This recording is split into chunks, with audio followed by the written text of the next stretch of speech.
Hi, this is Gabe from fluentforever.com. At this point, you've seen and heard all of the vowels and consonants of French. And there are a lot of them, but not to worry. If you're using one of my pronunciation trainers, it'll take you through each of the sounds you've encountered here, teach you the spellings that produce those sounds, and push them into your long-term memory. And if you're not, that's okay too. The goal of these videos was to give you a passing familiarity with all the available sounds, so that when you study them in detail, they're not going to be totally new to you. That'll make them easier to learn. In either case, I want to cover 4 important French spelling rules before we finish, because these are the rules that require just a touch of explanation, rather than just straight memorization. The first rule is the rule of silent final consonants. More often than not, if you see a consonant at the end of a French word, don't pronounce it. This is why you don't hear any P's, D's, or T's in loup, réchaud, or gant. There is a simple way to remember whether or not to pronounce a final consonant in French. If it's in the word careful, C, R, F, or L, then generally pronounce it. That'll give you trafic, trésor, golf, and email. But if it's not one of those 4 consonants, generally leave it silent. I say generally here for 2 reasons. 1, because French has a fair number of exceptions, though not nearly as many as English. And 2, because of our second spelling rule, the rule of liaison.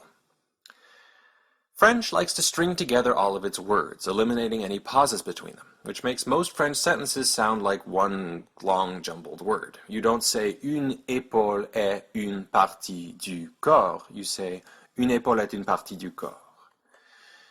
When you do this, you'll occasionally stick a word with a silent final consonant or 2. In our example sentence, we have est, next to a word that starts with a vowel, in this case, une.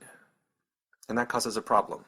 How do you string together and une? You can try to say et une, but the French don't really like having 2 vowels in a row. They do it sometimes, but they really don't like it. They prefer instead to separate them with consonants when possible. And so in that context, they will start to pronounce the previously silent consonants. And you'll get est une. L'épaule est une partie du corps. This is called liaison, and the rules governing when you do it and when you don't are complex. They involve grammar and things, and your grammar book, if it's any good, will eventually cover it. For now, I just want you to keep your ears open. And anytime you notice a French person pronouncing what you know is a silent consonant, then be aware you just ran into a liaison. 2 more rules, and then we're done. The first one relates to the consonants C, G, and the pair SC. All 3 of these have a hard pronunciation and a soft one, which is an obnoxious concept that we actually have in English too. We too have a hard C, as in cat, k, and a soft C, s, as in city. The hard and soft pronunciations for those consonants in French are as follows. In terms of hard, French has k as in câble, g as in gorge, and sk as in sculpture. These are actually the same ones that we use in English. For soft pronunciations, French has s as in cigarette, just like in English, and 2 newish ones. We have je as in orange, and s as in ascenseur. The rules governing which pronunciation to use are pretty much the same as they are in English, although you may not consciously know those rules in English. And so basically, you choose the hard pronunciation, in this case k, g, and sk, when the next vowel is an A, an O, or a U, or when the next letter is a consonant. So this word is pronounced grève with a hard G, g, grève. You use the soft pronunciation when the next vowel is an I, an E, or a Y. And so this word is pronounced ciel with a soft C, ciel. So one last rule.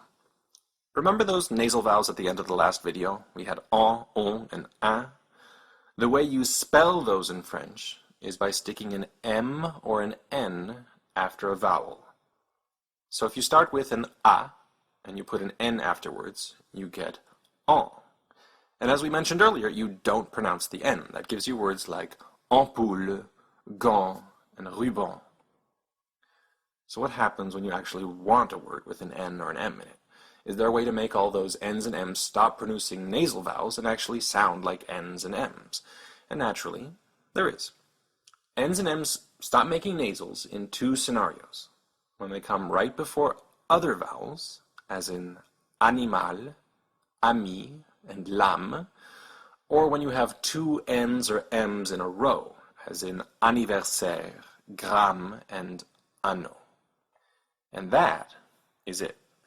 To quickly review, we talked about 4 basic rules. First, that you don't pronounce final consonants except for C, R, F, and L, the consonants in the word careful.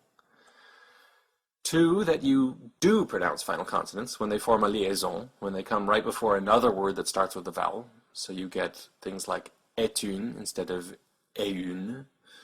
Third, how CG and SC are pronounced hard when they're in front of A's, O's, and U's, as in câble, gorge, and sculpture, or followed by consonant, as in grève, and they're pronounced soft when they're followed by I's, E's, and Y's, as in cigarette, orange, and ascenseur.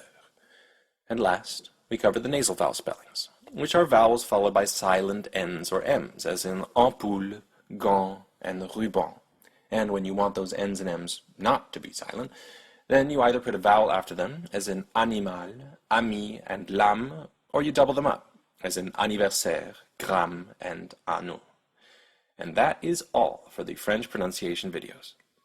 If you need a hand in memorizing all this stuff and training your ears to hear it accurately, grab a French pronunciation trainer from my website link below.